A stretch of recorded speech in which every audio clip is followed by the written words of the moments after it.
দক্ষিণ ত্রিপুরার সাব্রুম মহকুমার দোলবাড়ি হরিণাটিলা এলাকার বাসিন্দা পাপিয়া নাথ শ্বশুরবাড়ির দীর্ঘদিনের নির্যাতন সহ্য করতে না পেরে অবশেষে সংবাদ মাধ্যমে দ্বারস্থ হয়েছেন। জানা গেছে, দোলবাড়ি হরিণাটিলা এলাকার সজল নাথের বড় মেয়ে পাপিয়ার সাথে জোলাইবাড়ি ব্লকের ঠাকুরছড়া এলাকার গোপাল দেবনাথের ছেলে সুবীর দেবনাথের সামাজিকভাবে বিয়ে হয়েছিল। বর্তমানে তাদের সংসারে একটি 12 বছর বয়সী ছেলে সন্তানও রয়েছে। তবে পাপিয়ার অভিযোগ, বিয়ের পর থেকে স্বামী সুবীর দেবনাথ, শ্বশুর গোপাল দেবনাথ এবং শাশুড়ি মল্লিকা দেবনাথ তার উপর মানসিক ও শারীরিক নির্যাতন চালিয়ে আসছেন।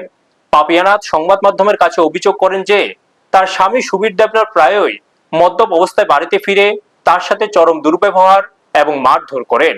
এই পুরো ঘটনা শ্বশুর শাশুড়ি নিজের চোখে দেখলেও তারা ছেলেকে থামানোর কোনো চেষ্টা করতেন না। উল্টো নিজেরাও পাপিয়াকে অকথ্য ভাষায় গালিগালাজ করতেন।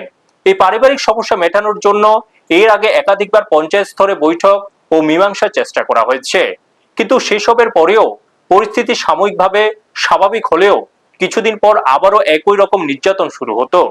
বারবার চেষ্টা করেও কোনো স্থায়ী সমাধান না পেয়ে এবং শ্বশুরবাড়ির অত্যাচার সহ্য করতে না পেরে শেষ পর্যন্ত ন্যায় বিচারের আশায় সংবাদ মাধ্যমের মুখোমুখি হয়েছেন এই গৃহবধূ। তিনি এই পুরো ঘটনার একটি সুষ্ঠু তদন্ত এবং প্রশাসনের জরুরি হস্তক্ষেপের দাবি জানিয়েছেন। ব্যুরো রিপোর্ট, নিউজ তৎকাল 24। আমার স্বামী সবসময় খাই আমার মারধর করে, পরে রাত্রেবেলা ঘর থেকে বাইর করে দরজা বান্ধি দিয়ে, মানে আমি আমি পঞ্চায়েত প্রধানের কাছে অ্যাপ্লিকেশন করি, তারা অনেকবার ডাকা হয়, এরপরে আমি কোনো বিচার পাইছি না। এরপরে সবাই বলে সিডি অফিসে যাও। আমি 2015 সালে সিডি অফিসে দরখাস্ত দিছি, এরপরে সিডি অফিসে কোনো বিচার পাইছি না। তারপরে আমি সবাই বলে পুলিশ স্টেশনে যাওয়ার লাগে, আমি রাত্রে মারধর করলে পুলিশ স্টেশনে যায়, তারা আইয়া বাড়িতে রেখে দেয়। তারপর দিনকে আবার আরম্ভ করে অত্যাচার।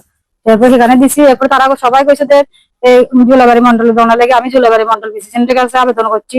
এরপরে সেখানেও ডাকা হয়েছে, কিন্তু কিছু হয়েছে না। এরপরে 2 দিনকে আসে রাত্রেবেলা মারছে, পরে আমি থানাত গিয়েছি। এবার থানাতে ডাক্তার দেখায় আমার অন্যের বাড়িতে একটা গেছে, 2বার ডাক্তার দেখাচ্ছে, এই আমার কাছে ডাক্তার ইয়েদান আছে। এরপর এই কয়েকদিন ধরে সে আমার নানা ভাবে অত্যাচার করতেছে, বাড়ি থেকে বাইর করে দিতেছে। থানা আনছি, থানা দরজাগুলো দিয়ে গেছে পরদিনকে। আর আমার ভাত খাওয়ানোর লাগে যে না, ভাতের দেখ সহ রান্না করে ঘরের ভিতরে রাখে দেয়। আর তারা যেমনি এমনি ব্যবহার করে, আমি বলে 3 বেলা 3 থাল ডালি খাই। আর আমার নন্দ সব তাদের সাথে যুক্ত আছে, সবসময় ফোন করে তারা মায়ের যেমন এমনি করবো, মায়ে ফোন করে করবো, মায়ে ফোন করে বাইরে করবো, বাড়িতে আমরা মারধর করে। আমার নাম পাপিয়া নাথ।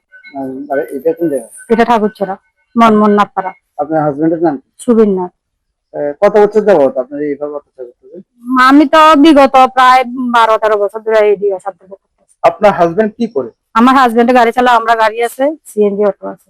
CNG auto. আপনি কি চান? আমি চাই এটা যেটা যেন আমি সুবিচার পাই। আপনারা দেখছেন নিউজ তৎকাল 24।